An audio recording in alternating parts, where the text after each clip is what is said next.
Hi, everybody. My name is Mina Jane. I'm the director of the Ashland Public Library, and I'm really thrilled to be here with Tess Gerritsen and Gary Braver, also known as Gary Gushgarian. We'll get started with them in just a minute. I just wanted to let you know that this is being recorded and it's being live streamed on Facebook. And your screens will not be showing on the recording, well, except for now, and because Tess and Gary will be spotlit. You can buy their signed book, Choose Me, and all of their backlists from Bank Square Books, and I will put that link into the chat. I know that they've been sending out book plates like crazy. So I'm just going to do a without further ado kind of thing and introduce Gary and Tess. Gary Braver is the best-selling author of 8 critically acclaimed mysteries and thrillers, including Gray Matter and Flashback, the first thriller to win the Massachusetts Book Award. His work has been translated in several languages. 2 have been optioned for a film, including Elixir. That's fascinating.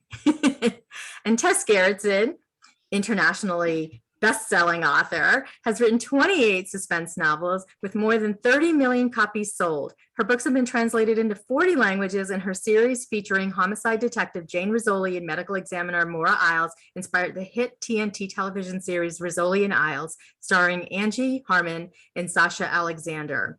I was very sad when that show left left TV. So I'm going to spotlight our authors, and then we'll start with some questions. So we have a small group here, so feel free to unmute yourself to ask a question. If I see you're unmuted, I'll just call on you. Does that work for everybody? Great. So I know that I did a quick introduction, but I'm going to ask you, Tess and Gary, to tell us a little bit about yourself, something that we might not find on your website. Well, I'm also a documentary filmmaker. I don't know if that comes in, besides being a writer, and I make films with my son. So that's an alternative occupation, I suppose, if this book business doesn't work out. Well, I have to say that I met you, Tess, right when you were going to be doing a horror film, a horror movie. So yeah, that horror movie came out. It was low budget. It was fun. And it made me realize that dealing with the Screen Actors Guild is a nightmare. But you're a card-carrying member, right? Yes, yes. And Gary, tell us something about yourself. I teach at Northeastern University. I've been there since 1700 years. It was actually I started in the very early 70s. And 50-something years. I think I'm probably the longest teachers there, retiring at the end of this year. It's been wonderful. And this collaboration with Tess has been just fabulous. And neither of us had ever collaborated before. So this has been a rather fascinating and satisfying experience. Yeah. Mm-hmm. Well, I have lots of questions about the collaboration. Yep. So I'm not going to ask that first. I'm going to ask first if you want to give us a quick synopsis from your perspective about Choose Me, which I finished last weekend, and it's fabulous. I didn't know the whodunit until you told me, basically. So I love that. So tell us a little bit about the book. Okay, I can take that one. It is a bit of a whodunit, but it's really, I guess I would say, a morality play about what goes wrong when you make a mistake and try to cover it up. And it turns out the cover up can sometimes be far more dangerous than the mistake itself. It's about a university professor a married university professor who has a very brief affair with one of his students. Immediately regrets it, tries to backpedal and save his marriage and save his career, but that student is not going to let him get away with it. So she proceeds to slowly deconstruct his life, make things really hard for him, and then she ends up dead. So the question is, did she commit suicide? He is obviously the prime suspect. Did he do it? And that's the mystery. Yeah, I would. Yes, I'm sorry, Gary. Would you like to say something too from your perspective?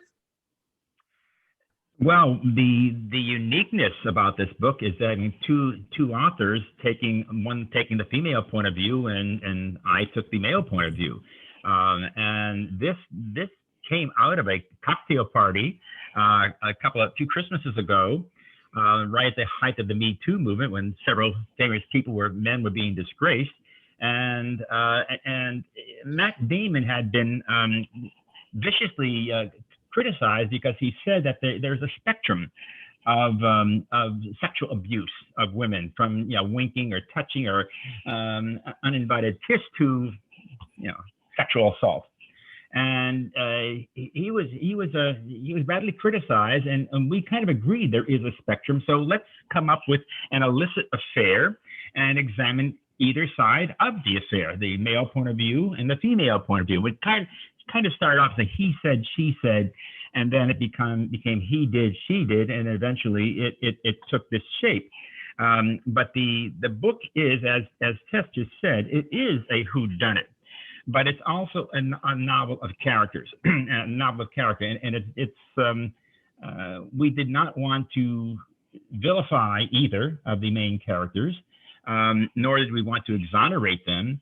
So it became a study in grays instead of black and white, and that is what Choose Me is now. It is both a character-driven novel as well as a whodunit.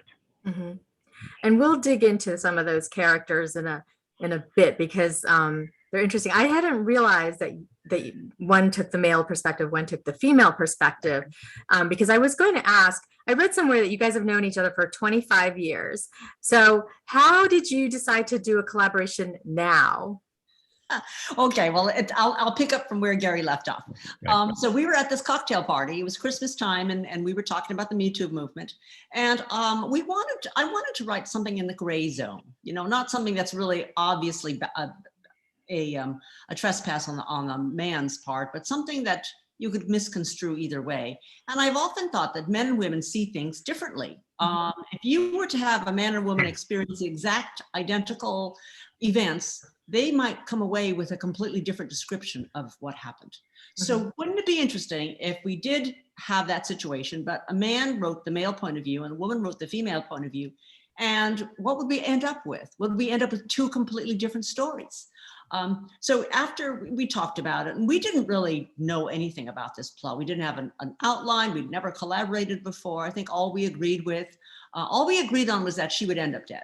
The young woman would end up dead, and that he would be the prime suspect. But did he do it? We didn't know at the time. So I went home after the Christmas party, and a couple of weeks later, Gary emailed me a chapter. It was the first chapter. It was the chapter when Jack meets Taryn Moore. She's in his classroom. And I thought, okay, I guess I should write my chapter now. And I took the part of the young woman, Taryn. And that is when the character kind of came alive for me on the page. I realized she was a complicated young woman.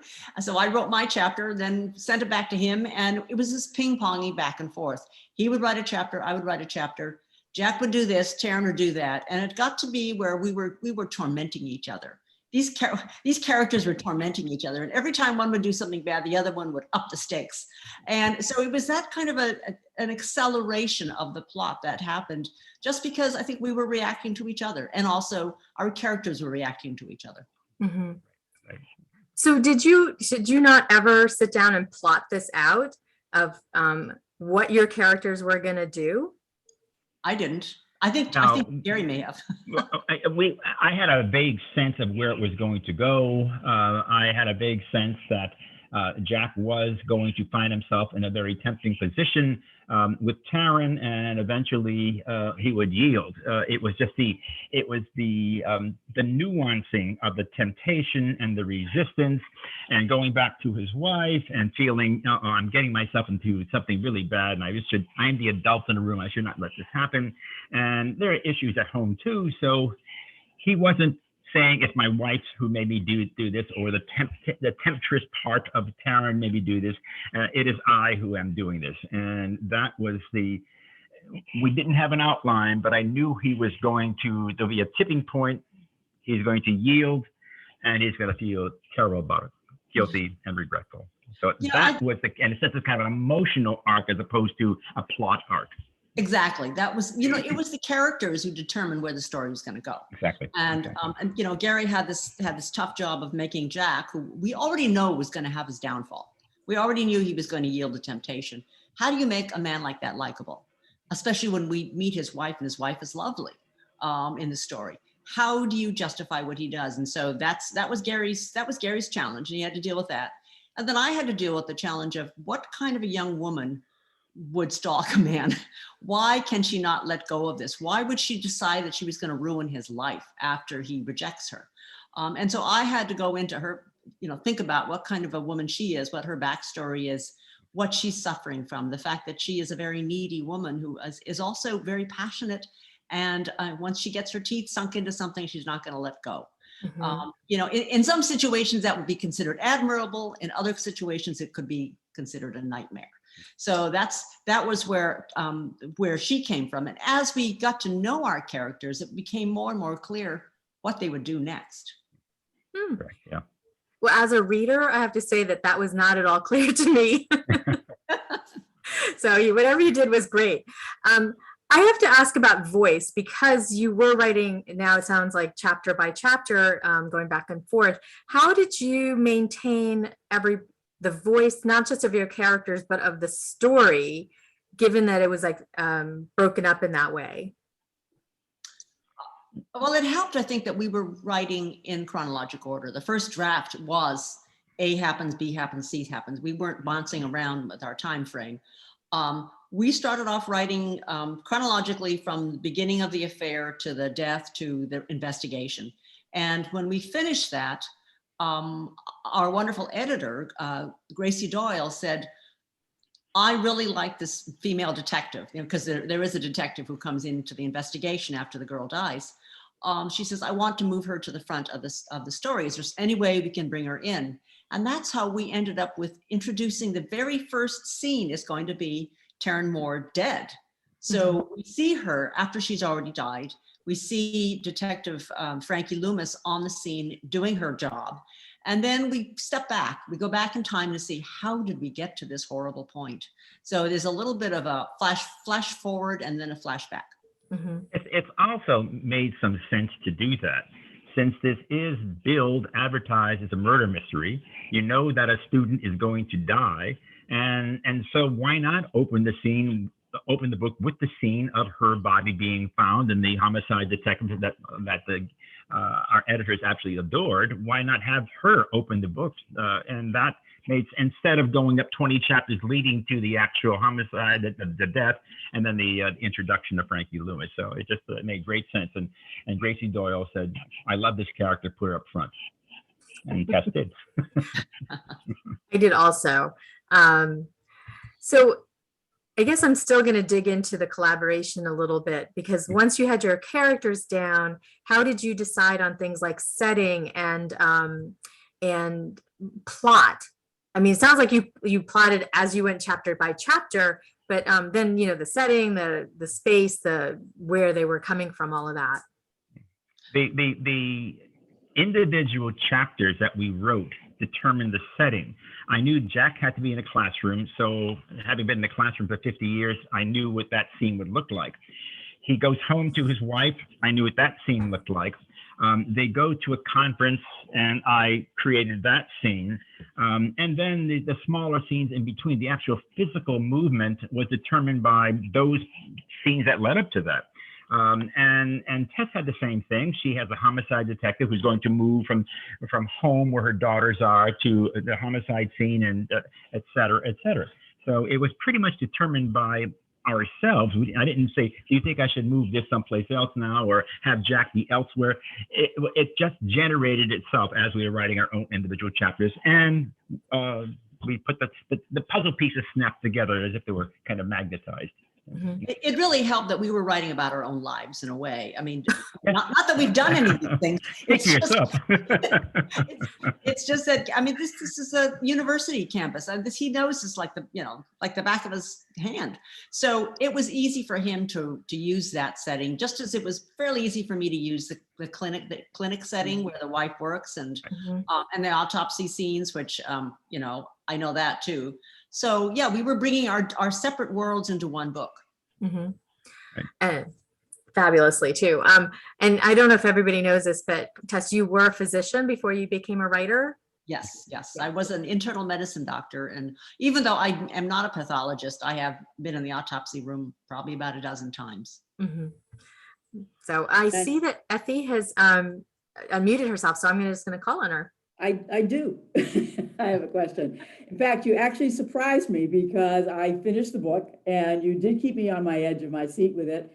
But when you said how you decided to take female and male, I automatically, because of your backgrounds, thought one of you took after and one of you took before, because the chapters could go very nicely together. So could you talk a little bit about, how you did that? Because Tess, you came out very strong in some of the Frankie, the after, and I thought that Gary came out very strong in the before because of the characters and what they were. So I'd love to hear a little bit about that. Well, you guessed right, because I opened up with Frankie. Frankie, because she's a female voice, I took her. I did all the women. He did the guy.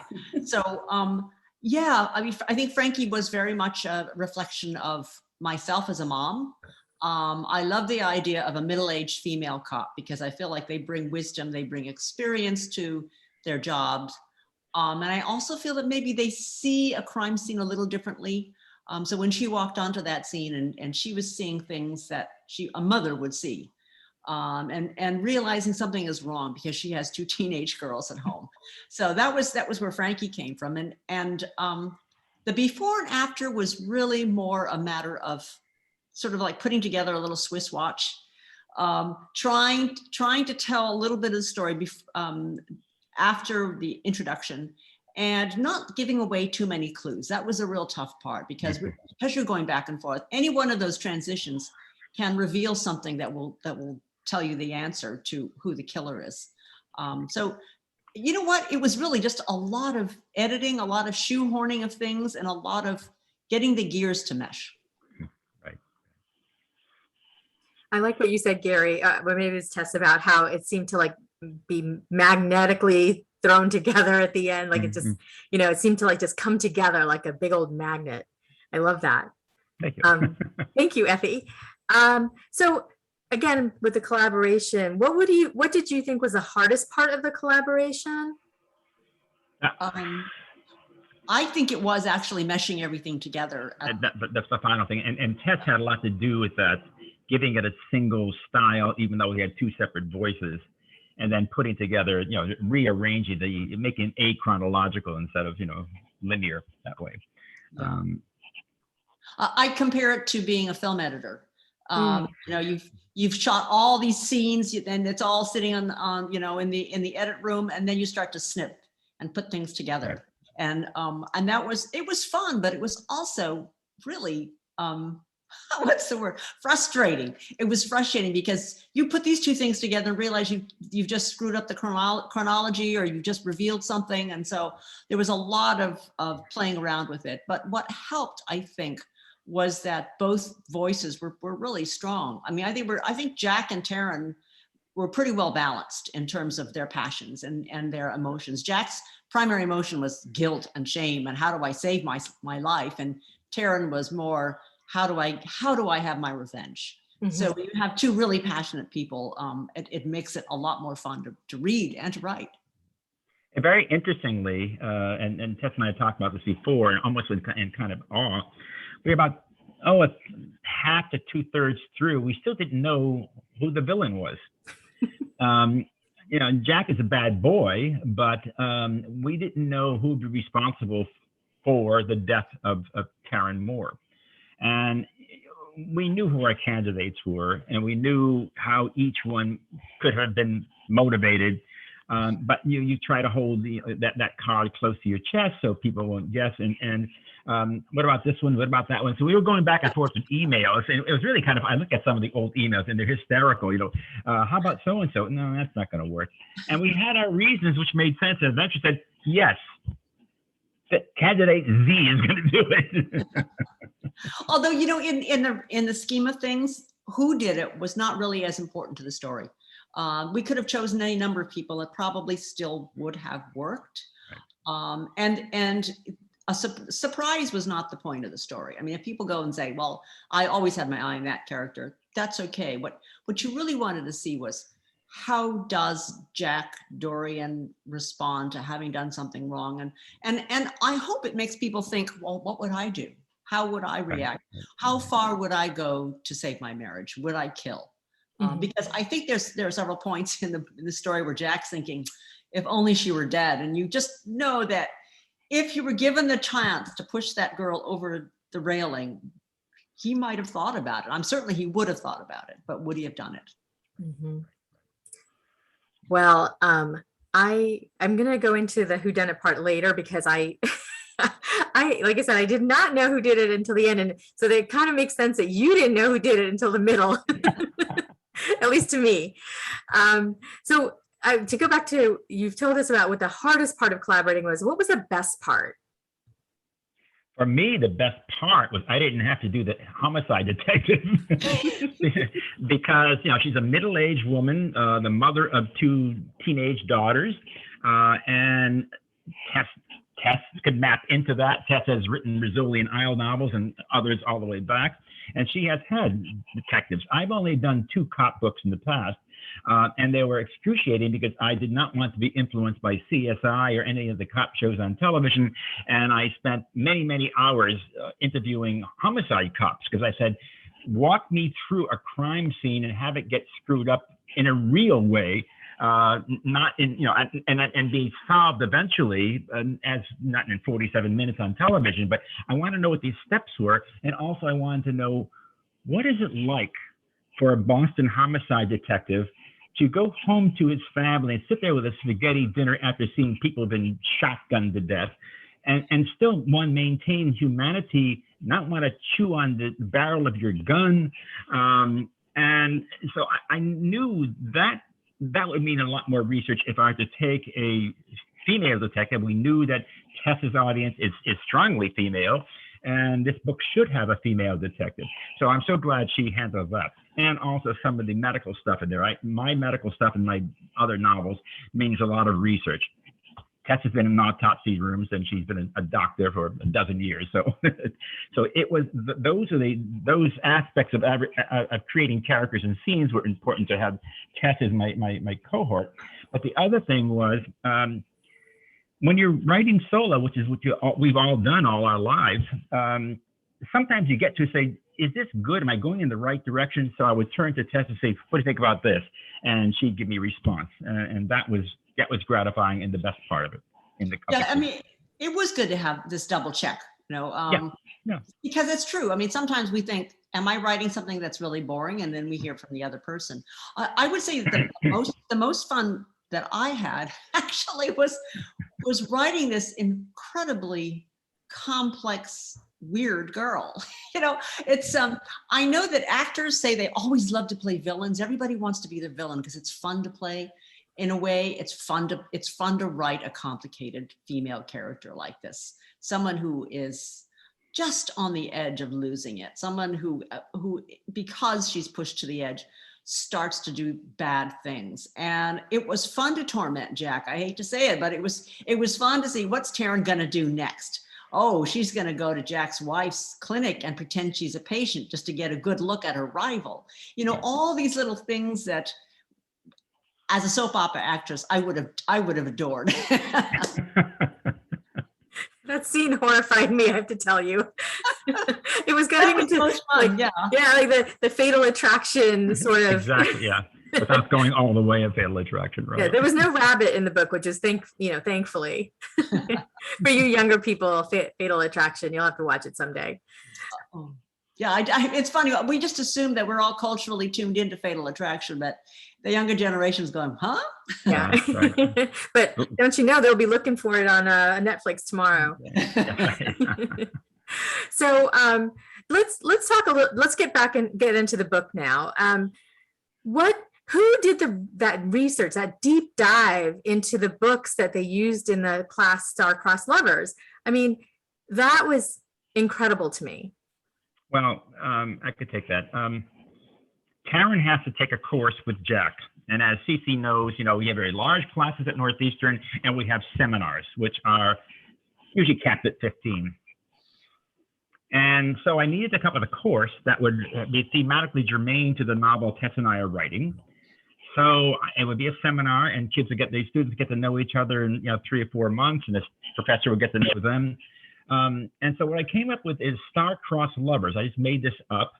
And I wanted to trace the readings from antiquity, Medea, 4th century BC, right to Gone Girl. And all tragedies of lovers whose love is destroyed by social forces or religious forces or whatever. So I started with Medea, which is 4th century BC, and all the stories we have, with the exception of Romeo and Juliet, had uniting themes that gave this novel, I hope to give this novel, artistic unity. There's unrequited love. There is the stories of men who use and abandon women. There is stories of women whose passionate need for love threatens the men and drives them away. And they all end in death, and is also a sub-theme of revenge. So, it's just a brief example. Medea marries Jason. They get married. They have 2 children. Jason decides he runs off with the princess of Corinth. So how does Medea get back? She kills the princess of Corinth and slaughters their own children, of Medea and Jason's children. Now that's over the top revenge. So that revenge theme is there in a muted form with Taryn. And then you move up 400 years to Virgil's Aeneid. You have Aeneas washes up on the island of Queen Dido. Queen Dido falls in love with Aeneas, and he decides he wants to firm up his legacy and go found the city of Rome. So as he's sailing off, what does Queen Dido do? She commits suicide on her funeral pyre.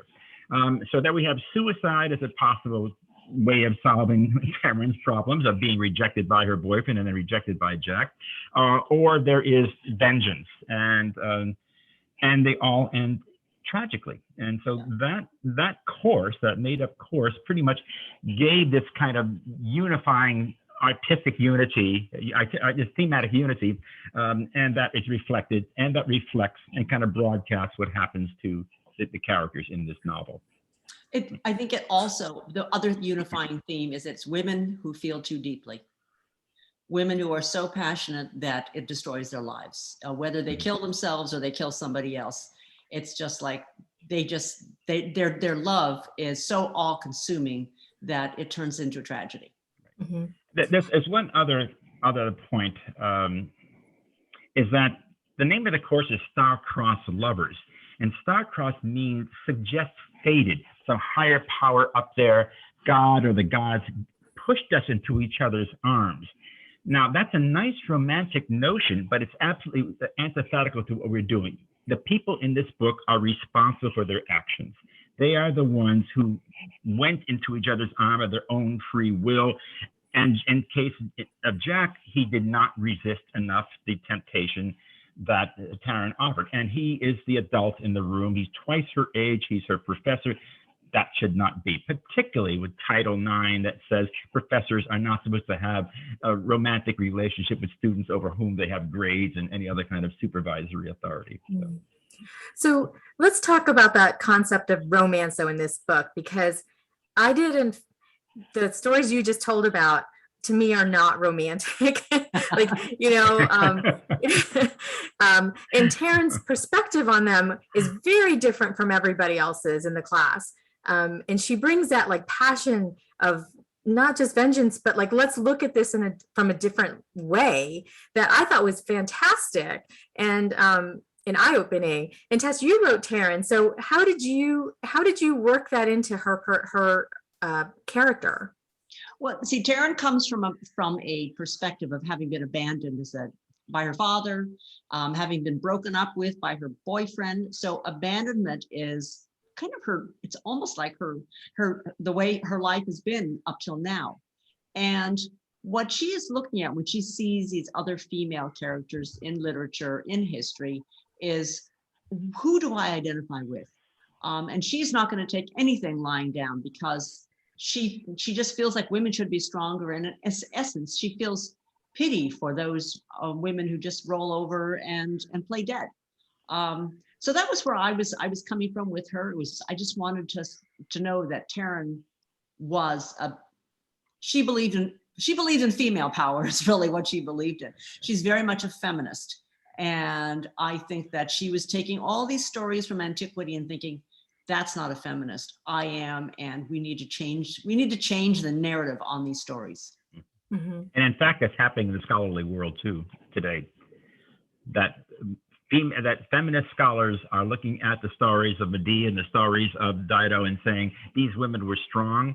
That it was not just a threat of passion in terms of Queen Dido and driving away Aeneas. It was when she had the power of authority when she spoke, because she projected a passion that was lacking in Aeneas. He didn't have much humanity. He was just, I want to found Rome. I have my name, on the banner for 2,000 years and so. So that is an adjunct to what Tess was just saying about Taryn wants to model herself after strong women, and is one.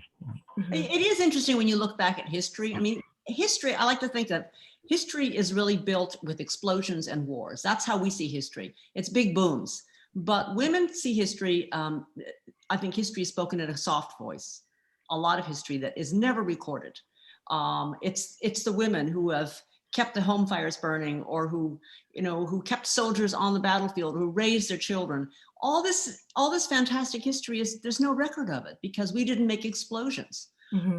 So here we have Taryn who's going, no, that's not history, because history is half of humanity and we have ignored it. Yeah, absolutely. And it actually, what you just said made me think of the book by Cokie Roberts, Founding Mothers. And it's all about, Martha Washington and Jane Addams, and, how they, those guys went off and did their thing, but they couldn't have done it without these women. Yeah. So one of your discussion questions was, did people think of Taryn as a victim or a villain? And I kind of wanted to turn that a little bit and say, is it victim, villain? Is it strong, weak? Is it either or? Well, you know what? I would love to hear what the audience thinks about Mm-hmm. that question, because in my mind, you don't, just because you're a victim doesn't mean you're the hero, doesn't mean you're likable, doesn't mean that we have to like you.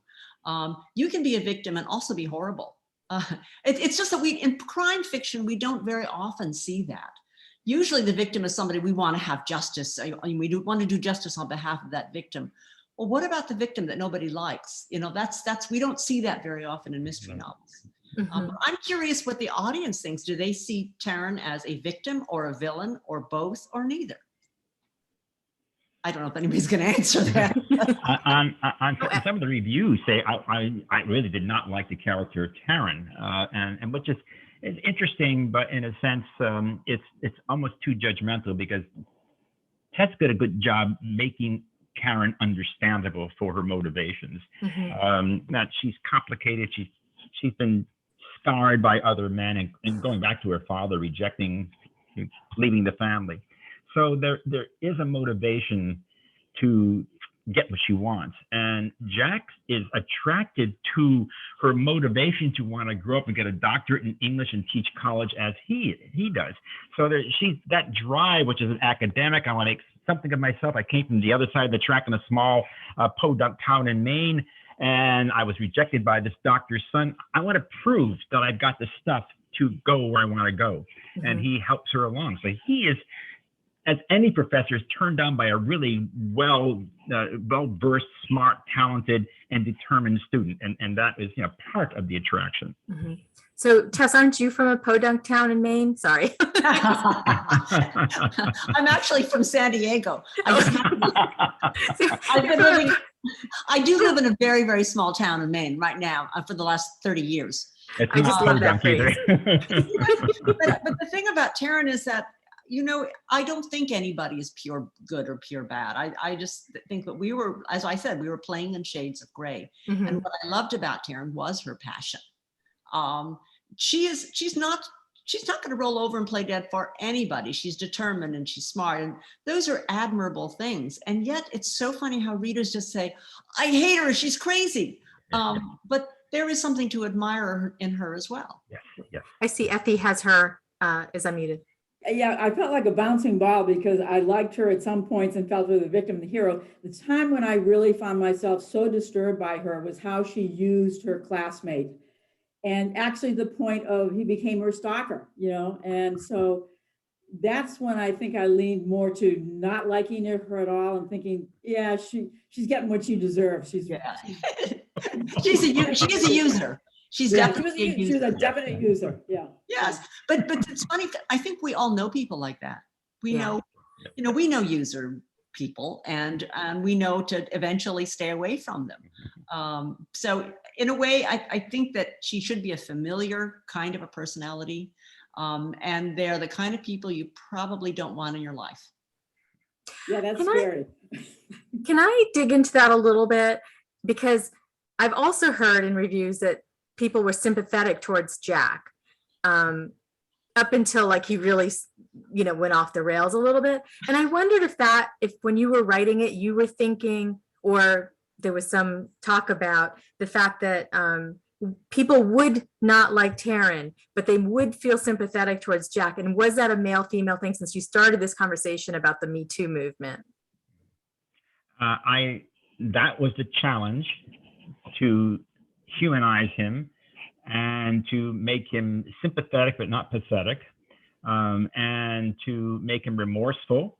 And he knows early on that on some subconscious level, he's allowing himself to be set up for an affair that he knows he's going to regret.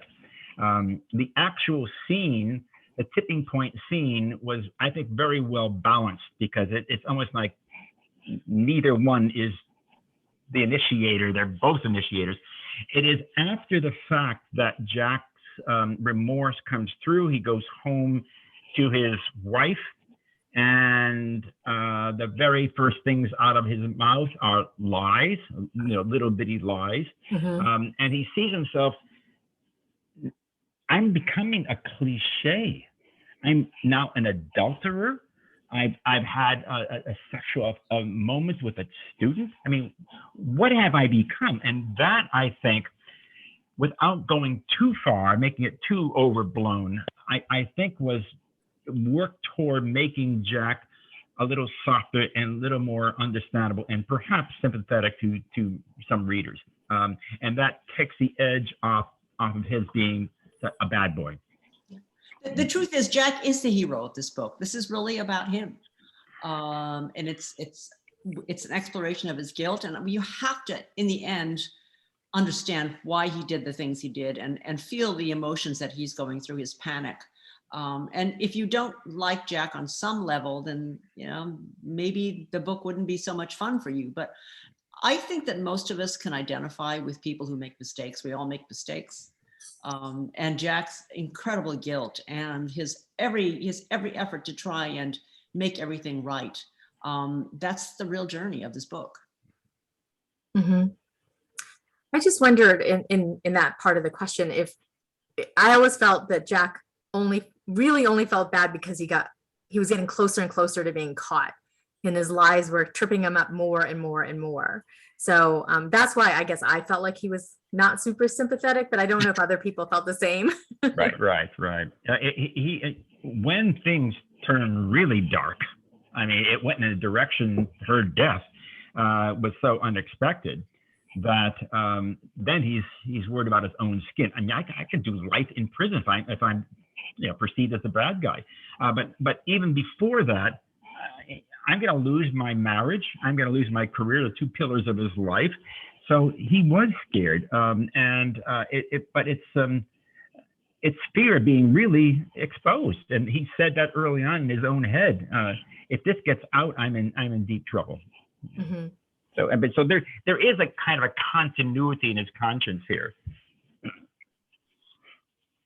So I'm curious about the detectives.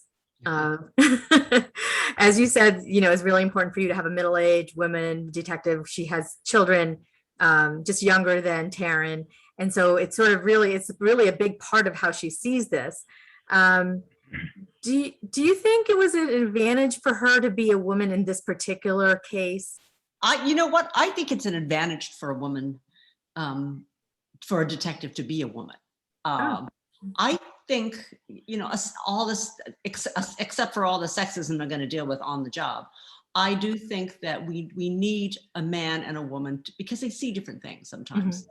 And what Frankie's big superpower was that people ignored her. They just weren't paying attention to her. So while she's there interrogating a murderer, he's not paying attention to her. He's looking at her male partner, leaving her free to do her mom eye thing. She can, she uses her superpower as a mother and is seeing things and picking up things that maybe a man wouldn't pick up. So that's what I liked about her, is that she is a woman. She is using her superpower as a mother and as an older woman that experienced the wisdom. When my son was a young teenager, he got into trouble with the police in our little town. He got to know the cops very well. But he was always talking back to them. I mean, they would have confrontations on the street where he would argue with them. And I would tell him, why are you doing this? And it would be that it turns out that male cops would get under would start to, I guess, would offend his testosterone. That's what it was. It was male versus male. And he said one thing to me that was really interesting. He said, Mom, if the cops were middle-aged women, I would listen. He said, I wouldn't talk back. I would behave myself much better if they were women, because I would think of you. So I do think that there's a real advantage to having almost a maternal figure on the police force, especially when you're working with young men. And I was also curious about Frankie's partner, Mac. Oh, yeah, he was fun. They're kind of like an old married couple in a way, because they're both middle-aged. They've both been cops for a long time. They're both very comfortable with each other, and they look out for each other. What I liked about them was this just kind, gentle brother-sister camaraderie between these two. There's no sexual tension between them. Mm-hmm. Her partner Mac is always trying to get her set up with another man, because she's a widower. She's a widow. So I like that, the almost loving situation between the man and the woman in this partnership. My question though about Mac, and I think, Gary, did you write Mac? No. Okay, so that's why Tess. Yeah, right. So my question about Mac is that even though he really is a very good detective, he always, at least at the beginning, always wanted to take the easy way out. Oh, it's definitely a suicide. It's definitely a suicide. My shoes are wet. I want to go inside. So was that also like a way to juxtapose Frankie's, capability? Honestly, I think that that's what most cops would do. I think when they're cold and they're uncomfortable and it's 5 a.m. and it looks like a suicide, call it a suicide. Let's go home. I think that's probably not at all unusual for male or female cops. Okay. It's just that Frankie is she's kind of stubborn. That's all. She stands out, and it doesn't matter who the other cop is. They're going to want to go home and go back to bed. Mm-hmm. I'm glad you said that, because I didn't want Mac.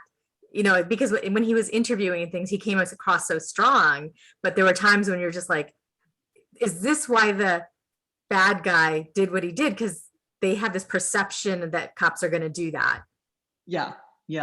Well, everybody and every profession likes to take shortcuts. And I think that especially with police officers, they're overworked, they're tired, and you can't really expect them sometimes to do the extra mile, to go over the extra detail when they are overwhelmed.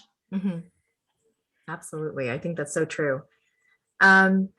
Okay, so Alexis wants to know, how long did it take you from start to finish to write this book? Probably Over a year. a year and a half. Yeah.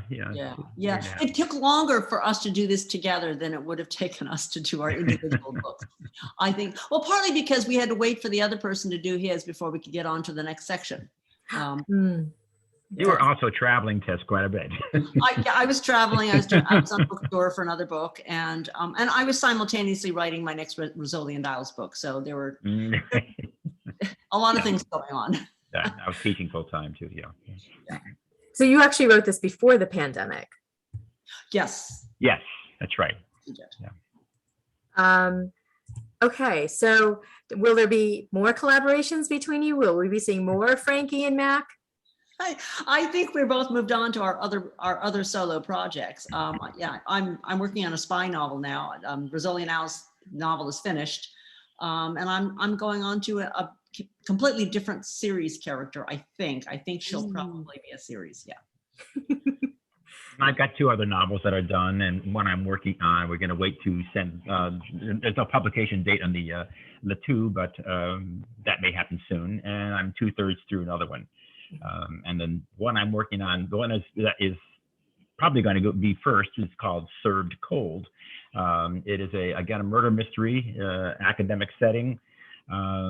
It's a name. Served Cold is, as in revenge is best served cold, is the name of a fictitious novel by a fictitious author whose 3rd book is hoping to be the great breakout book that's going to make him enjoy bestsellerdom.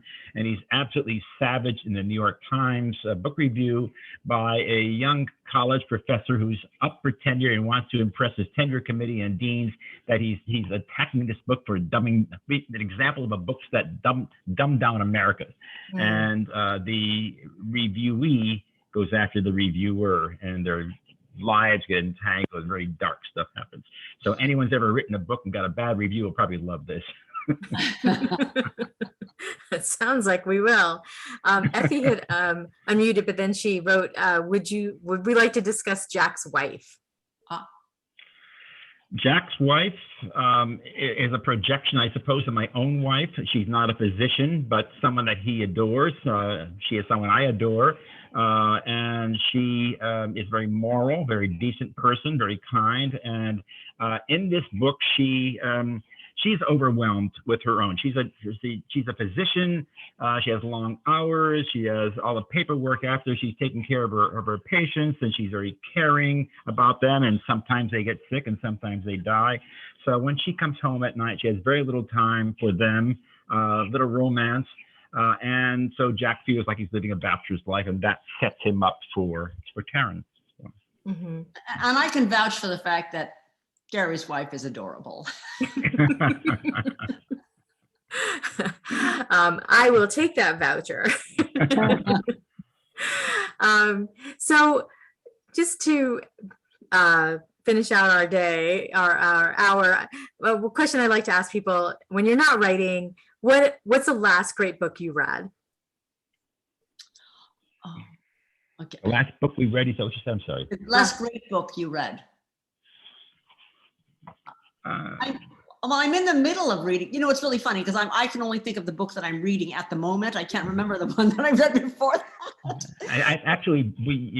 I get this from you earlier, but we're both recently finished The Secret Life of Trees. Oh, you read that too? Oh yeah, a terrific read. And right now I'm in the middle of reading a novel by Lisa Unger, House of Crows.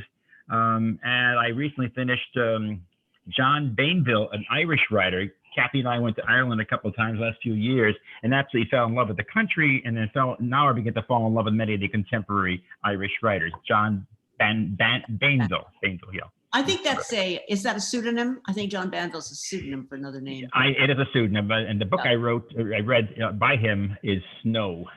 S-N-O-W, Snow. Okay. Yeah, great. So I'm in the middle of reading, and you know, I cannot not remember it's in his name because it's Vietnamese, but The Committed.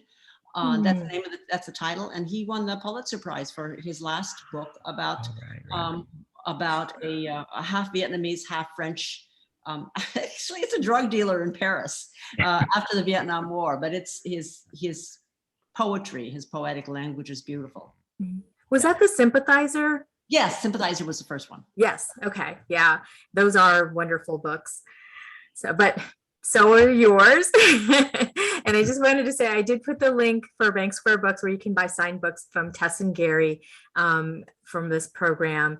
And I just want to say thank you so much, both of you, for answering all of my questions, all of our questions, and giving us a really good insight into this story that you guys have put together so beautifully. And thank you for the questions too. Yeah, thank you. I enjoyed reading the book. I was having fun putting questions together. When you sent me the list, I was like, oh, but I have my own. So thank you, everybody, for being here. I hope you enjoyed it just as much as I did. Thank you. Good seeing you again, Cece and daughter. Bye-bye. Bye, everybody. Thank you, Mina. Yep, thank you.